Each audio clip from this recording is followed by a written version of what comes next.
The morning was cold in the little house on Wren Lane. Maren stood at the small window and watched the frost make patterns on the glass. She was 23 years old, though most days she felt older. Her hands were red from the wash water, and her back hurt from bending over the tubs for hours, but she did not complain. She had learned long ago that complaining did not warm a room or fill a plate. The smell of weak tea drifted from the tin pot on the hearth. It was the third time she had used the same leaves. She did not mind. The warmth of the cup in her palms was what mattered, not the taste. Outside, a horse clopped by on the cobblestones, and a fishmonger called out his morning cry. Somewhere a baby was crying, thin and sharp. Maren set down her cup and picked up her shawl. It was thin wool, grey with age, but it was clean. She had darned it 7 times, and each mend was neat enough that a person would have to look close to find them. She wrapped it around her shoulders and tucked the ends into her belt. Then she took her small purse from the drawer and counted the coins inside. 6 shillings. That was all. 6 shillings for the week's work at the great house on Belgrave Street. She had scrubbed floors for 4 days straight. She had polished silver until her fingers cramped. She had carried coal up 3 flights of stairs and washed linens in water so hot her hands turned pink. 6 shillings. But she was grateful for it. The rent was 3 shillings. Bread was 1. That left 2 for coal and candles and whatever small thing might go wrong. Something always went wrong. A shoe wore through. A tooth ached. The wind blew the chimney cap off and the smoke filled the room. 2 shillings did not go far, but it was 2 shillings more than nothing. She stepped out into the lane. The cold hit her face like a slap, and her breath came out in small white clouds. The street smelled of wet stone and horse and coal smoke. A cart rattled past with barrels of ale bouncing in the back. Maren pulled her shawl tighter and started walking. Belgrave Street was on the other side of the park. It was a long walk, but she had done it every day for 2 years now. Her feet knew the way. She passed the bakery with the warm bread smell that made her stomach ache. She passed the flower seller who nodded at her the way you nod at someone you see every morning without knowing their name. She passed the church where the bells were beginning to ring the hour of 8. By the time she reached the great house, her cheeks were numb and her fingers had gone white at the tips. She went around to the servants' door at the back. The cook, a heavy woman named Mrs. Pell, opened it and let her in without a word. The kitchen was warm and smelled of bacon fat and rising bread and coffee. Maren stood by the fire for a moment and let the warmth push into her bones. "You're late, Mrs. Pell said, though she was not. "Yes, ma'am," Maren said. She had learned long ago that arguing did no good. She hung her shawl on the hook by the door and tied on her apron. It was grey canvas and stiff with old starch. She rolled up her sleeves and began the day's work. The house was very grand. Maren did not know who owned it. She had asked once, when she first came, and Mrs. Pell had only said, a gentleman of good name, and told her to mind her own business. There was no master in residence. The house was kept ready, always ready, in case he should come. Fires were lit in the front rooms 3 times a week. The linens were changed. The silver was polished. Fresh flowers were set on the great hall table every Monday. But no one ever came. Maren thought sometimes about this ghost owner. She thought about him when she polished the tall mirror in the library and saw her own tired face looking back. She thought about him when she dusted the leather books on the shelves that no one read.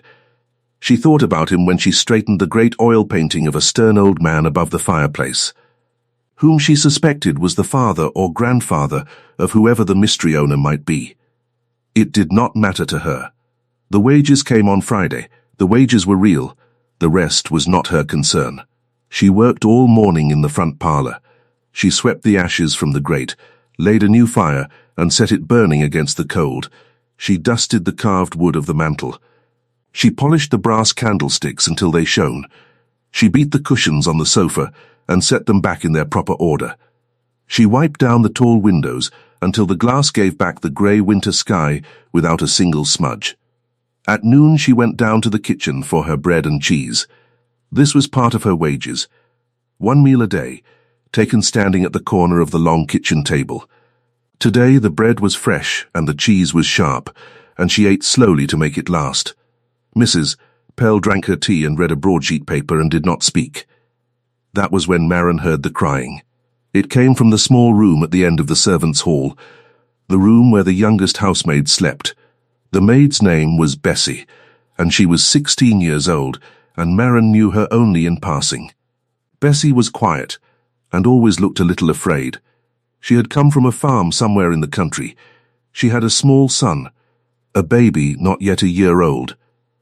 The child lived with Bessie's sister in a room down by the river. Bessie sent home most of her wages to keep the boy fed. Maren set down her bread. She looked at Mrs. Pell. Mrs. Pell did not look up from her paper. "That's Bessie," Maren said. "Aye," said Mrs. Pell. "Been at it an hour. Is she ill?" Mrs. Pell turned a page. "Her boys took sick." Maren felt something turn cold in her chest. "How sick?" "Fever, been 3 days now. The doctor won't come without the coin first, and she hasn't got it." "How much?" Mrs. Pell looked up finally. Her eyes were not unkind, but they were tired the way the eyes of women in kitchens grow tired. 3 shillings for the visit. 2 more for whatever draught he prescribes. 5 in all, before he'll set foot in the door. Maren said nothing. She finished her cheese. She wiped her hands on her apron. Then she walked down the servants' hall and stood outside the small door at the end and listened. The crying was not loud. It was the kind of crying that had been going on so long it had gone quiet. It was the sound of someone who had cried themselves out and could not stop anyway. Maren knocked gently. "Bessie?" The crying stopped. There was a scramble, a wet snuffle, and then the door opened a crack. Bessie's face was blotched red, and her eyes were swollen, almost shut. "I'm sorry, ma'am," she said quickly. "I'll come out. You are not in trouble," Maren said. "May I come in?" Bessie stepped back. The room was very small. There was a narrow bed and a wooden chest and a small window, with a broken pane stuffed with rag. It smelled of damp wool and tears. On the bed lay a folded shawl and a small tin cup, and a letter opened flat and read many times. Maren picked up the letter. She read it slowly, because she was not a fast reader. The letter was from Bessie's sister. It said the boy's fever was very high. It said the boy would not eat. It said the sister had gone to the doctor twice and been turned away because there was no money to pay him first. It said if the boy died it would not be the sister's fault, but she wanted Bessie to come home if she could. So at least she could hold him. Maren set the letter down very carefully. "How old is he?" she asked. 10 months, Bessie said. She sat down on the edge of the bed. She looked at her hands. Her hands were small and rough and red at the knuckles. "His name is Tom." "When did you last see him?" "August. I had a day off in August. It was February now." Maren stood very still. She could hear the clock in the hall. She could hear Mrs. Pell rattling a pot in the kitchen. She could hear the wind against the window. She thought about her rent. 3 shillings due on Monday. Bread was 1. Coal was 1. That was 5. She had 6. She thought about the 2 months she had been careful, saving 1 penny here and 2 pennies there, hoping to have enough by spring for a new pair of shoes. Her present shoes had holes in the soles that she stuffed with paper. When it rained, the paper turned to pulp, and her feet went cold and wet. She thought about the boy she had never seen, 10 months old, burning with fever in a room by the river. She reached into her purse and took out 5 shillings. She set them on the small tin cup on the bed. Bessie stared at the coins. Then she stared at Maren. Then she began to cry again, but a different sort of crying this time. The kind that comes when a thing you did not dare to hope for has come. "Ma'am," Bessie said. "Ma'am, I can't. You will pay it back when you can," Maren said, "or you will not. It does not matter. Take it now and fetch the doctor. Your wages are mine to spend as I choose." Bessie's shoulders shook. She reached out and took Maren's hand and held it to her cheek. Her cheek was wet and hot. Maren stood there and let her hold it, because she did not know what else to do. "I'll go now," Bessie whispered. I'll ask Mrs. Pell for the afternoon. She'll say no, but I'll go anyway. Go, Marin said. I'll finish your rooms. Say I said so. Bessie stood. She was shaking. She wrapped the shillings in the corner of her apron and knotted it tight. Then she was out the door and running down the hall, and Marin heard Mrs. Pell shouting after her, and then she heard the servant's door slam. Marin sat down on the narrow bed. She looked at her hands. Her hands were also small and rough and red at the knuckles. She thought about her rent. She thought about Monday. Then she stood up and went to finish Bessie's rooms. She scrubbed the back stairs. She polished the copper pots in the scullery. She wiped down the long oak table in the servants' hall. Her back hurt worse than usual, but she did not mind. Her mind was quiet. She had made a decision, and now she did not have to make it again. At 3 o'clock she was on her knees polishing the tiles of the front hall when she heard the great door open. This had never happened before. In 2 years, the great door had not once opened while she was working.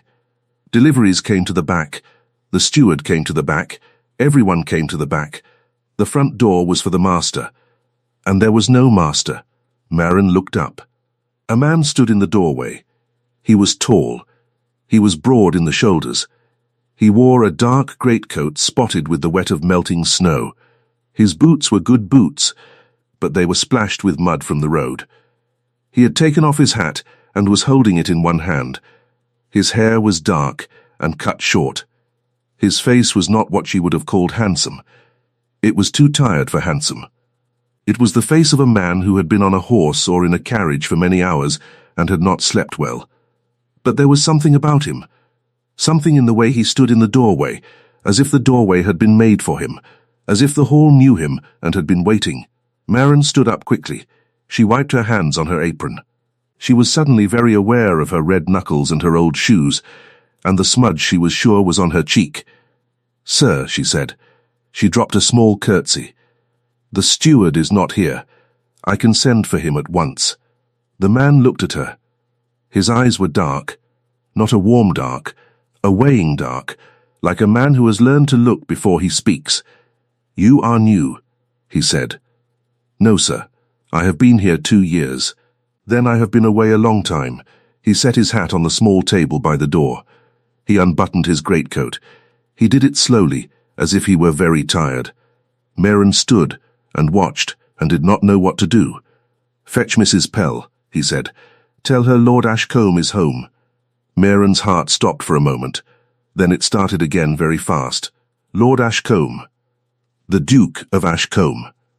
She had heard the name in the marketplace. She had heard the name at the church. She had heard the name in the whispers of the other maids when they thought she was not listening.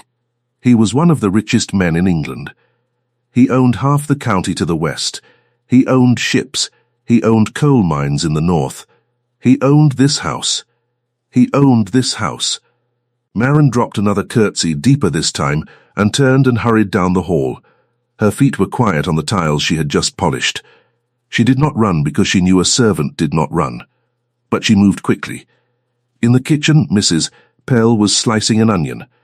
She looked up when Marin came in, and her face changed the moment she saw Marin's face. "What?" "The master," Marin said. "He is here." Mrs. Pell dropped the knife.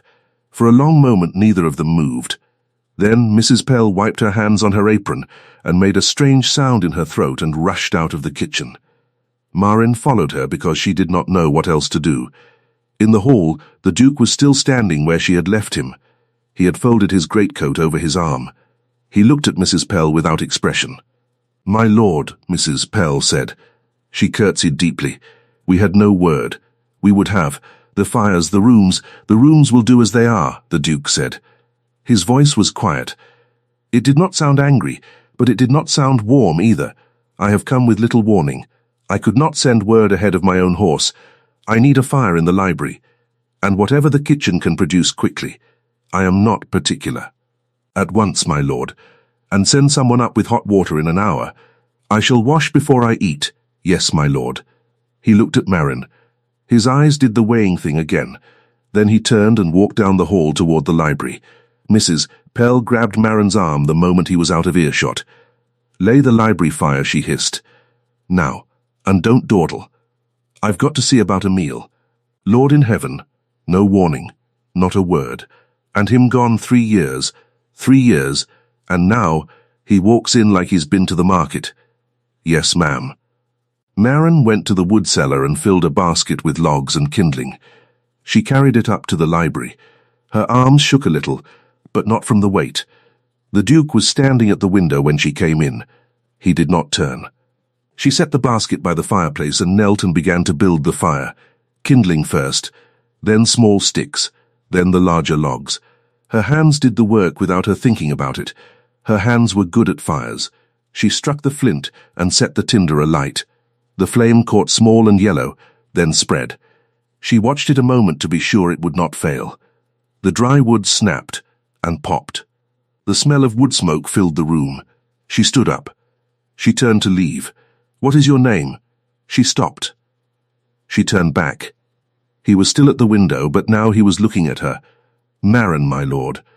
"Maren what?" "Maren Ashford, my lord." "Ashford," he said it slowly, as if he was tasting it. "You are not from this parish." "No, my lord. I came from Kent, when I was a girl."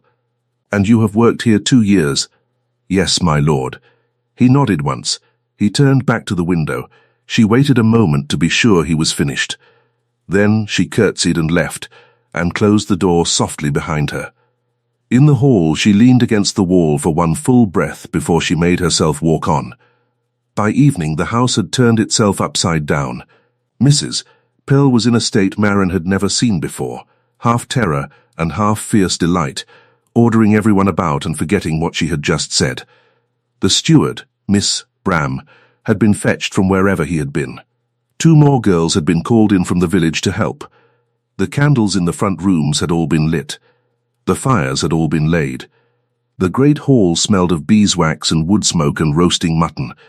Maren was told to help lay the table in the small dining room. This was where the Duke would eat. She set the silver and the crystal with hands that were more careful than they had ever been. She had done this many times, but only for practice. Now it was real. The Duke came down at 7. He had changed his clothes. He wore black, plain, but very good. He did not look at Maren when he came in. He sat at the head of the table alone, and Mrs. Pell served him herself, refusing to trust the mutton to anyone else. Maren stood by the sideboard, ready to fetch anything he might need. She stood very still. She kept her eyes on the floor. This was what one did. He ate slowly. He drank 1 glass of wine and no more. He did not speak. When he was finished, he set down his knife and fork and looked up. "Who lit the fire in the library this afternoon?" "I did, my lord," Maren said. She did not look up. It was a good fire. "Thank you, my lord." He rose. He walked past her out of the room. His footsteps went down the hall and up the great stairs. A door closed above. Mrs. Pell blew out her cheeks. "Lord in heaven," she said. "Lord in heaven above." Maren cleared the plates. Her hands did not shake now. She was very tired. She had been on her feet since before dawn. She wanted to go home to her cold little room and lie down on her cold little bed and sleep. She helped in the kitchen until the last dish was clean. Then she took her shawl and stepped out into the night. The stars were sharp and small.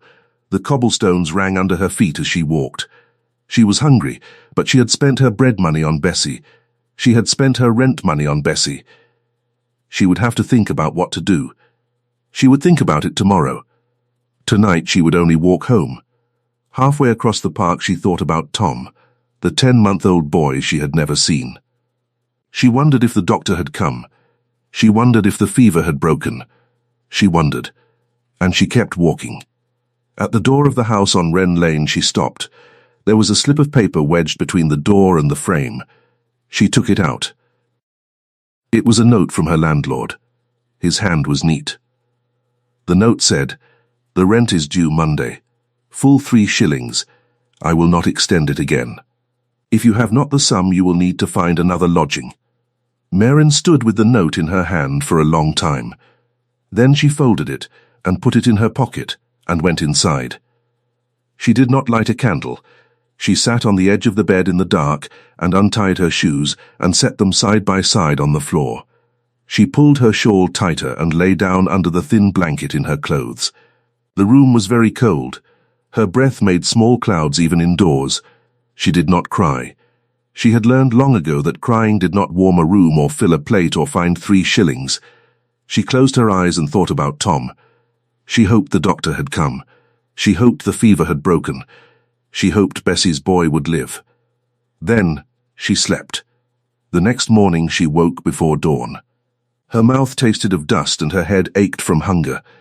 She washed her face in the little basin and put her hair back and tied her apron and put on her shoes with the paper in the soles. She stepped out into the cold. The bakery was warm and smelled of bread. Maren walked past it without slowing. She had no coin. She would not eat until she was at the great house and could stand at the corner of the kitchen table and receive her noonday portion. That was hours away yet. She had gone hungry before. She could go hungry again. At the great house, everything had changed. There were 3 carts in the backyard being unloaded. There were 4 grooms in the stables where before there had been only 1. There were men from the village on ladders taking down the shutters that had been closed for years. The house was waking up. She went in through the servant's door. Mrs. Pell was in the kitchen already, though it was barely light. His lordship's asked for you, Mrs. Pell said, before Maren had even taken off her shawl. Me? You, for what? He did not say. He is in the library. Go on now. Wipe your face first. Maren went to the small mirror by the door and looked at herself. Her face was pale. There were shadows under her eyes. She smoothed her hair back and pinched her cheeks the way she had seen the other maids do. She did not look better exactly, but she looked as if she had tried. She walked down the hall. Her heart was doing the fast thing again. She stopped outside the library door and made herself take 1 full breath. Then she knocked. Come. She opened the door. The Duke was sitting at the great desk by the window. There were papers spread in front of him. He had a pen in his hand. When she came in, he set the pen down and leaned back in his chair. Close the door. She closed it. Come here. She walked forward. She stopped a proper distance from the desk. She kept her eyes lowered. Look at me. She looked up. His face in the morning light was less tired than the day before, but not by much. His eyes were still the weighing dark. He was studying her the way he might study a horse he was thinking of buying. Yesterday, he said, you gave 5 shillings to a girl in this household. Maren felt the floor tilt very slightly under her feet. Yes, my lord. Whose child was ill? Yes, my lord. How did you have 5 shillings, Maren Ashford? They were my wages, my lord. All of them? Nearly. How much did you keep for yourself? 1 shilling. For what? She did not answer at once. Her tongue felt heavy in her mouth. He was a duke. He was a rich man. She had never talked to a rich man about her rent. Answer. For bread, my lord. For the week. Not for your rent. No, my lord. You have somewhere to live? I do, my lord. A room on Wren Lane, for which the rent is how much? 3 shillings, my lord. Due when? Monday, my lord. He was quiet a moment. He was looking at her, but she felt as if he was looking through her, at some sum in his head. How did you intend to pay it? I did not know yet, my lord, and you gave 5 shillings to a girl whose child you have never seen. Yes, my lord. Why? She thought for a long moment. Then she said the only true thing she could think of. Because she had nowhere else, my lord. He was silent. He picked up the pen. He set it down. He picked it up again. He was not looking at her now. He was looking at the papers. You may go. She curtsied. She turned. At the door his voice stopped her again. Maren. Yes, my lord. Say nothing of this conversation. No, my lord. She closed the door behind her. In the hall she leaned against the wall and pressed her hand to her chest, because her heart was hitting her ribs. She did not know what she had just done. She did not know if she had lost her position. She did not know if he had been angry. His face had not been angry. His face had been nothing. She went back to work. She scrubbed. She dusted. She polished. She carried coal. She listened for footsteps and heard many, but never his. She did not see him for the rest of that day, or the next. On Monday morning, before she left for the great house, there was a knock at her door on Wren Lane. She opened it. It was her landlord, a man named Mr. Cobbett. He was a small man with a red face and small eyes. He was holding his hat in his hands. "Miss Ashford," he said, "I've come to say. That is, about the rent." She had 1 shilling in her purse. She had counted it 3 times to be sure. She could give him 1 and beg for a week's grace. He would refuse. He had said he would refuse. She had lain awake all night thinking about where she would go. "Yes, Mr. Cobbett, the rent's been paid." Maren stared at him. "What? It's been paid? In full? 3 shillings for this month, and 3 for next, and 3 for the one after that. 9 shillings on the ledger. Signed and settled. By whom?" "A gentleman came by yesterday. Not one I knew. Well-dressed. He gave the name of his agent. Said the rent for this room was to be settled through the spring. He would not say who sent him. Said the tenant would not need to know. But you asked, and I've told you, because it's not right to keep a person in the dark about their own house." Maren held the doorframe. "Are you certain?" "I've the paper in my hand, miss." He showed her the paper. It said her name. It said the sum. It was signed with a name she did not know. "Thank you, Miss Cobbett," she said. "Thank you. Good day, miss." He put on his hat and walked away down the lane. Maren closed the door. She sat down on the edge of the bed. She did not know what to feel. It was too much, all at once. She had woken up ready to lose her home. Now her home was paid through the spring. She did not think at first that it could be him. He was a duke. Dukes did not pay the rent of housemaids they had spoken to once. Perhaps it was Bessie's family. Perhaps it was a kindness from a stranger she had helped and forgotten. But she knew, in the small part of her mind that would not be fooled, that it was him. She did not speak of it. She did not thank him. She had been told to say nothing. She said nothing. The Duke did not seem to see her. He passed her in the halls and did not look. He gave his orders through Mr. Bram the steward and through Mrs. Pell the cook. He did not eat in the small dining room again but in the great one, and he did not eat alone. Gentlemen came, men in fine coats and gold watch chains. There were long meetings in the library with the door closed. Papers were carried in and out. The house was busy. Maren watched from the corners of rooms, the way a maid watches, seeing everything and being seen by no one. She learned things. She learned that the Duke had come home because there was trouble on his estates in the north. She learned that there was talk of a marriage. There was a lady, a very fine lady, the daughter of an earl. Her name was Lady Sabine Merrow. Mrs. Pell said Lady Sabine had been considered for the Duke for 2 years now, though the Duke had never met her. She was said to be beautiful. She was said to be clever. She was said to have £30,000 of her own. Mrs.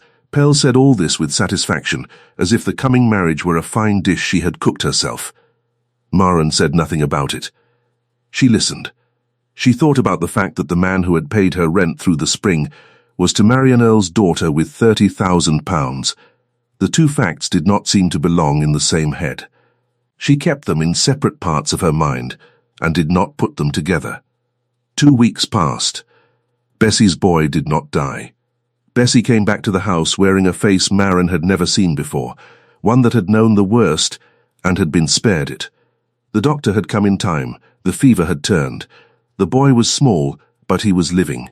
Bessie caught Maren's hand in the passageway on her first morning back and pressed it against her mouth and said, "I owe you my child's life," and Maren said, "You owe me nothing.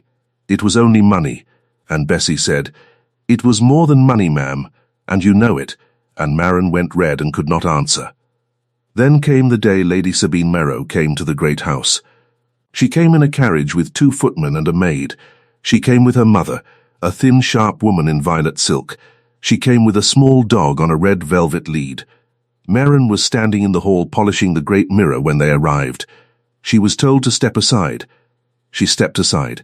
She kept the polishing cloth in her hands and her eyes on the floor. Lady Sabine was beautiful. Maren saw that in the second before she looked away. She had pale gold hair and skin like a winter apple and a small pink mouth. She wore a travelling dress of deep blue with white fur at the collar. She smelled of roses, and something sharper underneath. Some perfume Marin did not know. She swept past Marin without noticing her. Her mother did the same. The little dog stopped and sniffed Marin's shoe. "Away, Pip," Lady Sabine said, without looking. The dog followed. They were shown into the drawing room. Mr. Bram carried in tea. The Duke came down and joined them. The doors closed. Marin went back to the mirror. Later in the kitchen, Mrs. Pell was pink with excitement. "She is a beauty," she said. "A proper beauty, and such manners." Sat as if she was already mistress of the house. His lordship watched her the whole time. He said hardly a word. "He does not say much in general," Marin said quietly. Mrs. Pell laughed. "You've noticed that, have you?" "Well, he'll say what needs saying, I expect. There'll be an announcement by summer." "Mark my words." Marin marked them. She said nothing. Lady Sabine and her mother stayed to dinner. Marin was told to help serve. She carried in the tureen of soup and set it down. She stood by the sideboard. She kept her eyes lowered. "Your house is charming, my lord," Lady Sabine was saying. "A little quiet, perhaps, but charming." "It has been closed for some years," the Duke said. "It will take time to bring it back to what it should be." "Servants are so difficult now," said Lady Sabine's mother. "One cannot find good ones. In our house we have had to dismiss 2 girls this month alone. Idle creatures." "And soft." "Soft, Mama," said Lady Sabine. "Soft, weeping over this and that. One of them had a sick child, if you can believe it, and asked for an advance on her wages. I told her wages were for work, not for weakness. If she wanted to weep over a child, she should not have taken a position in service. She left without her character. I do not regret it." Lady Sabine gave a small laugh like a bell. "Oh, Mama, you are terrible. I am practical." Marin did not move. She kept her hands folded in front of her apron. She kept her eyes on the pattern of the rug. She felt the Duke look at her. She did not look up. But she felt it. She felt his eyes on her face for one long, slow moment. Then, they moved away. "How very interesting," he said, in a voice so quiet and so cold that Marin had not known his voice could sound like that. "You judge weakness in a young woman who was trying to save her child's life." Lady Sabine's mother's laugh was a little brittle. "My lord, I only meant. I know what you meant. Please continue with your soup." There was a silence. It was a silence with edges. Lady Sabine picked up her spoon. Her mother picked up hers. Neither spoke for a long moment. Marin did not breathe. The dinner went on. The conversation grew smaller and safer. The weather. The roads. A cousin's engagement. When the last course was cleared. Lady Sabine and her mother rose and were shown into the drawing room, and the Duke did not follow them. He stayed at the table alone. Marin cleared the plates around him. She did not look at him. She did not know what to say. She was not required to say anything. He said, "Marin." She stopped. She looked up. "Yes, my lord. I did not know a fact when I spoke just now. I said what I said. I meant it. But I did not know a fact." She waited. "I did not know the girl her mother dismissed." "No, my lord. But I know now that servants do not weep over their children out of weakness." She lowered her eyes. She could not answer. She was afraid of what would come out if she opened her mouth. "That is all," he said. "Take the dishes." She took the dishes and went out. Lady Sabine and her mother did not stay the night. They departed at 10. When their carriage was gone, the great house went quiet again. Mrs. Pell locked the front door and blew out the candles in the hall. The Duke went up to his room and closed the door. Marin walked home under the stars. She was very tired. But something in her felt lighter than it had felt in years. Something in her wanted to laugh, though she did not know why. She thought about his voice when he had said, "You judge weakness in a young woman who was trying to save her child's life." She thought about the silence after. She thought about the fact that Lady Sabine had laughed a small bell laugh at her mother's cruelty, and the Duke had heard it, and he had not laughed with her. The next morning at the great house, everything was different, though nothing had visibly changed. Mrs. Pell was quieter. Mr. Bram was quieter. The house held its breath. At noon, Marin was called to the library again. The Duke was standing at the window when she came in. She closed the door behind her. Marin, yes, my lord, I am not going to marry Lady Sabine Merrow. She did not know what to say. She had not been asked a question. I inform you of this because I have made a decision that concerns you. I do not want you to hear it first through the servants' hall. My lord. He turned. He looked at her. I have written to Bessie's sister. The child is well. The sister has agreed to keep him until Bessie can send for him. In the summer, Bessie will have a small cottage on the West Estate. She will have work as a dairymaid. Her child will live with her. Her sister may come as well if she chooses. Marin felt her throat close. Thank you, my lord, she said. Her voice was not steady. I know Bessie will. That is not why I am telling you. She stopped. I am telling you because I want you to understand what sort of man I am trying to become, and what sort of man I have not, until now, been. She looked at him. His face was not cold now. His face was very tired again. And something else. Something she did not have a name for. Sit down. She looked at the chair. She had never sat in the library. She was a servant. Servants did not sit. Please, he said. It was the first time she had heard the word from him. She sat. Her hands twisted in her apron. He did not sit. He stood by the window with his back half to her. I paid your rent, he said. You are not to argue about it. It is done. I paid it because you spent your own on a child you had never seen. I have not done such a thing in my life. I have given money in large sums to charities and had my name in the papers for it and thought myself generous. I have never spent a shilling on a stranger's child when a shilling was all I had. I did not know that a person could do such a thing. Now I do. She did not move. When my father died, I inherited more than any man should inherit. I have used it badly. I have used it for my own comfort, and for the comfort of people who did not need it. I have paid attention to the wrong people and ignored the right ones. Yesterday at dinner, when that woman spoke of her housemaid, I saw myself in her. I saw myself in every dinner I have sat through and said nothing while people spoke that way. I saw the years I let go. He was quiet a long moment. I do not tell you this to make you think well of me. I tell you because I have decided to change how I live, and you are the reason. I owe you the fact of it, plainly said. She swallowed hard. My lord, yes, I am only a housemaid. You are not only anything. She looked down at her hands. She did not know what to do with them. He was quiet a moment. Then he said, in a different voice, you will keep your position here as long as you wish. If you wish something else, you will tell me, and it will be arranged. I know how these things sound from a man like me.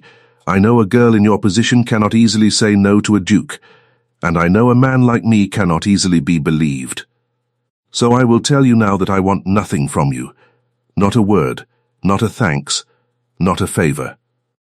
I want nothing but that you keep working here, and that you know why the rent was paid, and that you know I am not the man I was 2 weeks ago. She sat very still. She thought about it a long time. Then she said, May I ask a question, my lord? Yes, how did you know? About the 5 shillings. Nobody in this house knew. Only Bessie. He looked away. For the first time since she had known him, he looked away first. I heard her, he said, that first afternoon. When I arrived, I went to the library, and I stood by the window, and through the wall I heard a girl telling the cook that a housemaid named Marin had given her all her wages to save her boy. The cook was crying. She did not know I heard. Neither did the girl. I stood at the window and I looked out into the street, and I thought about the coldness in my own chest, and I thought about how long it had been since I had done a thing that anyone would have cried about in a kitchen. She lowered her head. Her eyes were burning. She would not let them spill. Thank you for telling me, my lord. Do you understand what I have said? Yes, my lord. Then go back to your work, or do not if you would rather rest. I have said what I meant to say. She stood. She curtsied. She walked to the door. At the door she stopped, without turning. My lord, yes, I do not want anything different. I would like to keep my work. Then keep it. Yes, my lord. Thank you. She went out. She closed the door behind her. In the hall she stood for a long moment, her hand against the wood.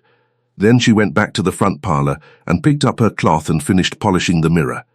Her hands were steady. Her face in the mirror was pale and small, and her eyes were bright. She looked at it a moment. Then she looked away and finished the glass. Spring came slowly to the great house. The shutters were all down. The garden was raked and dug and planted. The lawn was cut. New hangings were put up in the small dining room. Mr. Bram hired 2 more housemaids and a proper butler and a footman.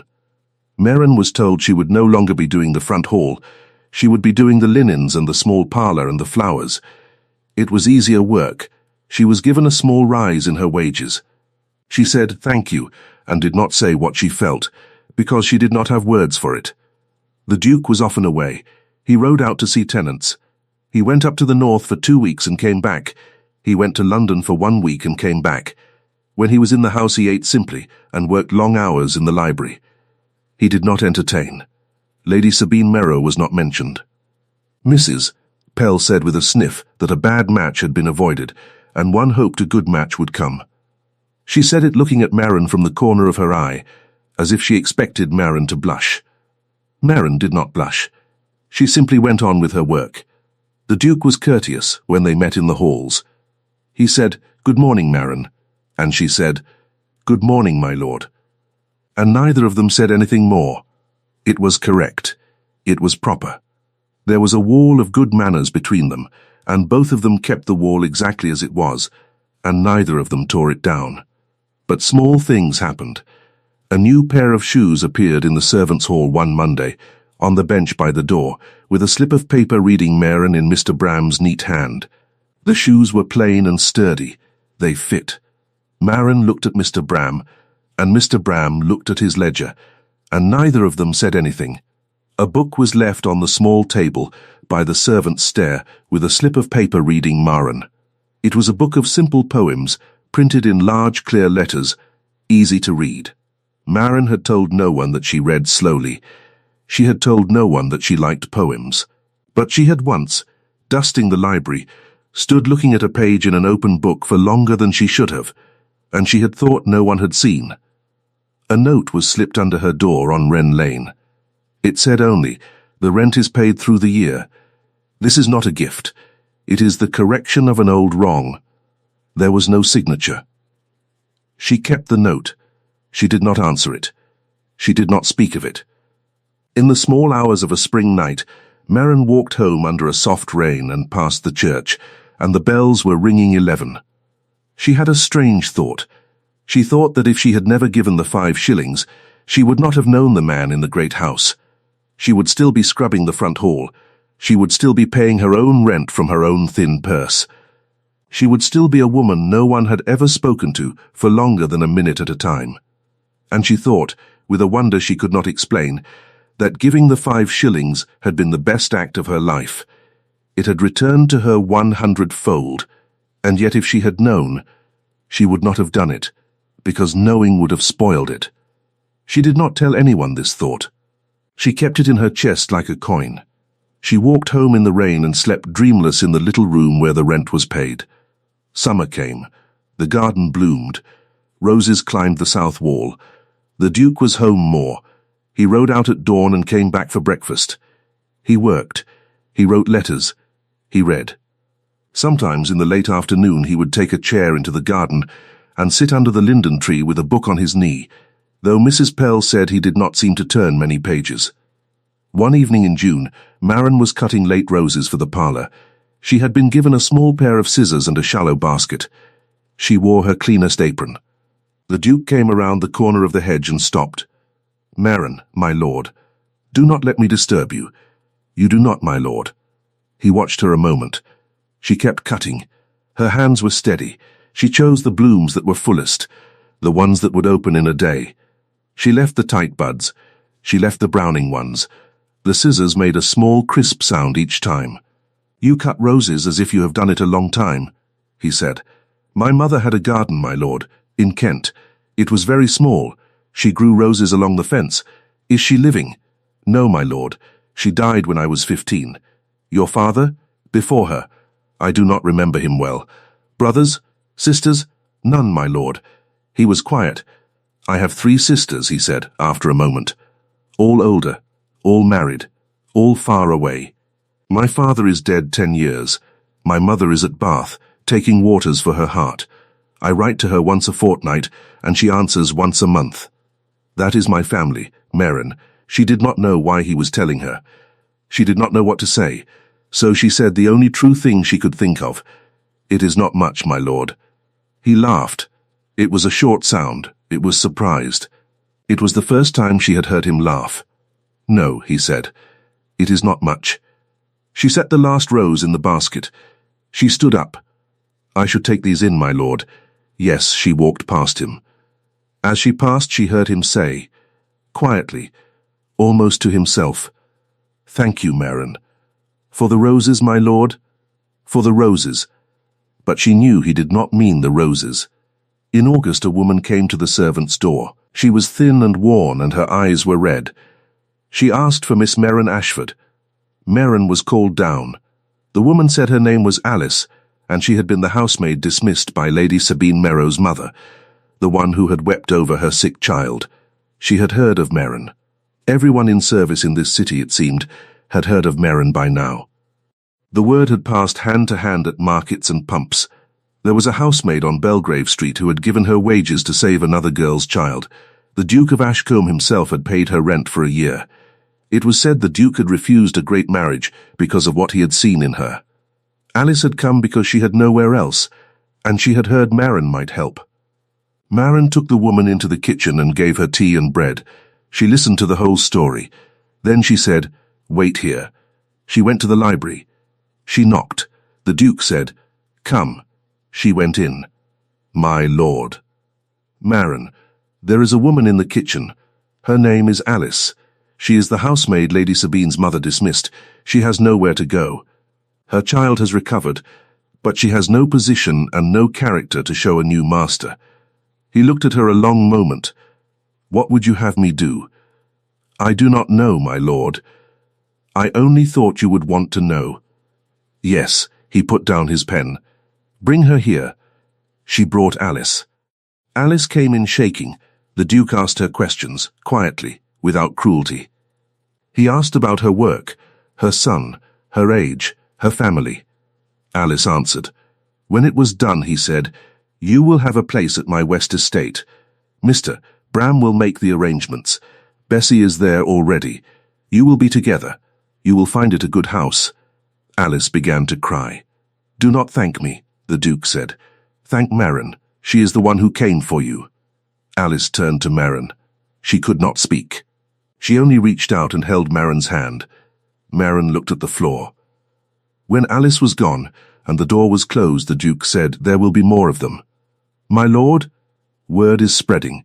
There will be more women at the door. More stories. What will you do? I will bring them to you, my lord. If you will keep letting me, I will keep letting you. Then that is what I will do. He nodded once. He picked up his pen. She curtsied and left. She kept doing it. Through the autumn and into the winter, women came and children came, and Maren listened to their stories, and when the story was true, she brought it to the Duke, and the Duke found the place. Some went to the West Estate, some went to the North, some were given work in the great house itself, and the servants' hall began to be crowded, and the food at the long table was better than it had ever been, and Mrs. Pell complained about the noise and secretly enjoyed it.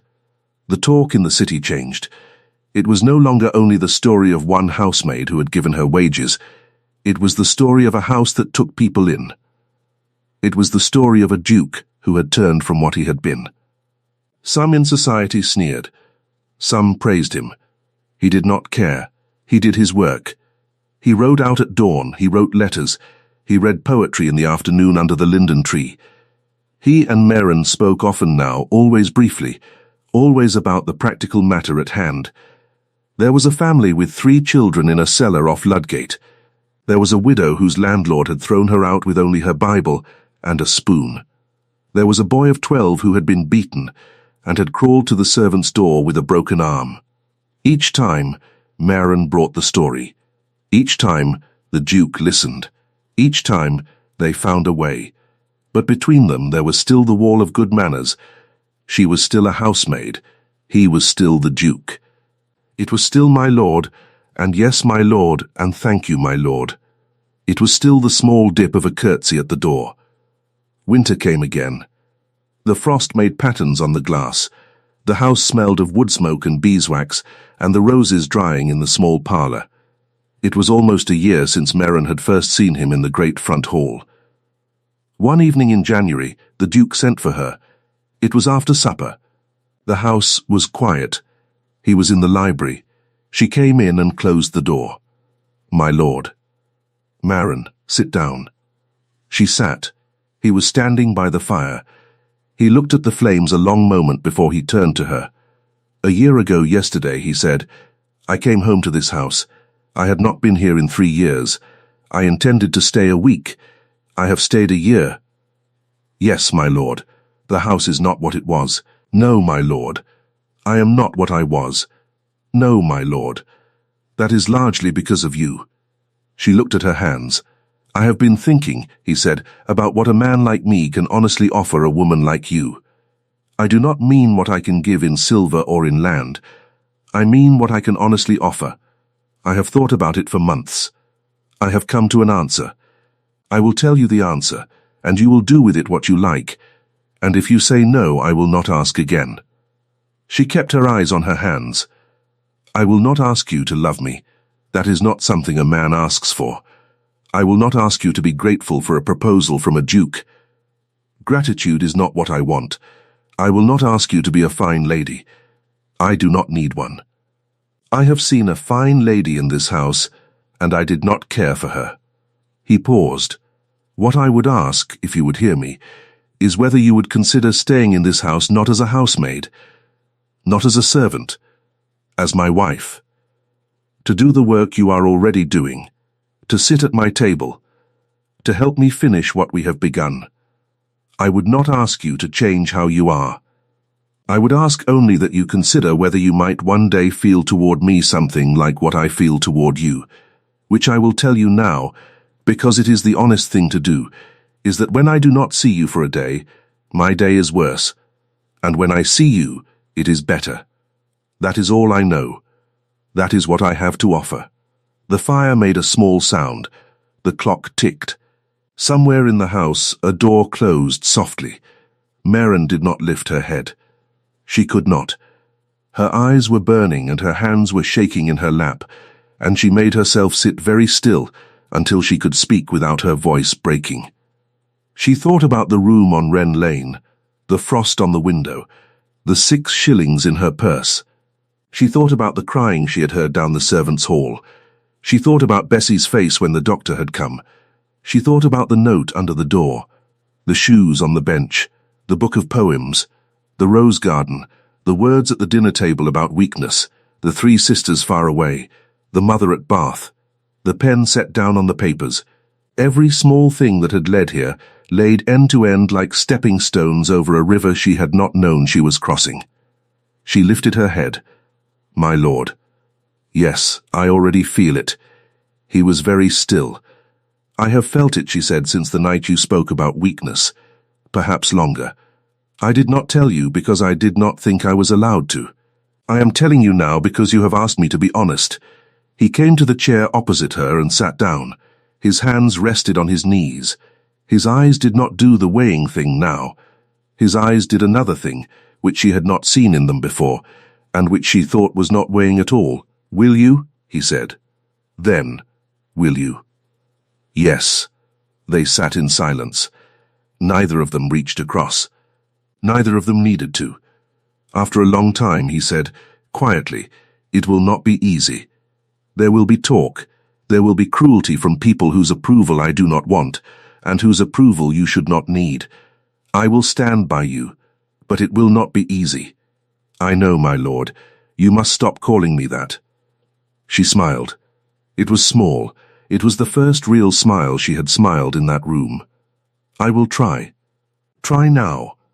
She looked at him. His name in the mouths of the household and in the ledgers and on the letters was Julian. She had never said it. She said it now, quietly, as if trying the shape of it. Julian. Yes, yes, Julian. The fire snapped. The clock ticked. Outside, the wind moved along the eaves. Inside, in a warm room lined with books. A man and a woman sat across from one another and did not look away. They were married in the spring, in the small chapel on the West Estate, with Bessie and Alice and Mrs. Pell in the front pew. The child Tom, now walking and shouting, held a bunch of wilted primroses in his fist and refused to give them up. Bessie's sister wept the whole way through the service. Mrs. Pell wept louder. The Duke wore black, plain but very good. Marin wore a pale grey silk that had been sewn for her by a woman in the village who had, a month before, come to the servants' door with 2 children and nowhere to go. There was no great feast. There was a long table set in the garden, and the tenants from 3 estates were seated at it. And there was bread and cheese and mutton and cider and dancing under lanterns when the dark came down. Lady Sabine Merrow was not invited. Neither was her mother. The Duke's own mother from Bath sent a short letter of congratulation and a small silver spoon. His 3 sisters sent nothing. Marin did not mind. She had a household of her own now. And it was full of people who had come to her because they had nowhere else, and who now had somewhere. A year after that, in the small parlour of the great house on Belgrave Street, on a winter afternoon with the frost making patterns on the glass, Marin sat by the fire with a small child asleep in her arms. The child had her hair and his mouth. The Duke sat in the chair across from her. He was reading a letter. On the table between them was a tray with 2 cups of tea and a plate of bread and butter. There was no sound in the room but the fire and the clock and the soft breath of the child. He put down the letter. He looked at her. He looked at their daughter. He looked at the tray. He looked at her again. "Marin, yes, do you remember," he said, "the first day I came into this house? You were on your knees polishing the tiles of the front hall. I remember. You had a smudge on your cheek. I did not. You did." She laughed. It was a low, warm laugh. The child stirred in her arms and did not wake. "I could not have imagined," he said, "on that day. This day. No. Could you?" She thought about it a moment. She thought about the room on Wren Lane and the frost and the 6 shillings and the crying down the servants' hall. She thought about a small tin cup on a narrow bed, and a boy she had never seen, and 5 shillings laid on a folded shawl. "I could not have imagined it," she said. "But I would not undo any of it, not even the cold parts." "No," he said, "not even the cold parts." The fire snapped. The clock ticked. Outside on Belgrave Street, a horse clopped by on the cobblestones, and a fishmonger called out his afternoon cry. Somewhere a baby was crying thin and sharp, and somewhere else a mother was hurrying with a warm cloth to answer it. The world was full of small cries and small mercies, and there was no end to them, and there would not be, in her lifetime or in his. She looked down at the child in her arms. The child slept on. She thought, in the small part of her mind that had once counted coins on a cold morning by a small window, that a life could turn on so little. A door knocked on. A tin cup on a bed. 5 shillings laid down. She was glad she had laid them down. She was glad she had not known. She was glad, most of all, that the man across from her had heard through a wall, on a winter afternoon, the sound of a cook crying over a housemaid who had done a small and ordinary and impossible thing. She lifted her cup with her free hand and drank her tea slowly. It was good tea. It was the first leaves, not the third. She did not take that for granted. She never would. Across from her, the Duke picked up his letter again. But he did not read it. He watched her. He watched their child. He watched the fire. He thought about the years ahead, and the work still to be done, and the tenants, and the widows, and the children, and the women who would still come to the servants' door. Then he set the letter down for good. He reached across the little table. He did not say anything. He only laid his hand, palm up, on the wood. After a moment, Marin, without setting down her tea, without waking the child, laid her free hand in his. They sat like that a long time. The fire burned lower. The clock ticked on. The frost on the window softened as the afternoon warmed, and the patterns began to run in small, clear lines down the glass. The way water finds its way, in the end, home. Thank you for staying with this story until the very end. If this moved you, please like, share, and subscribe. Your support keeps these stories alive.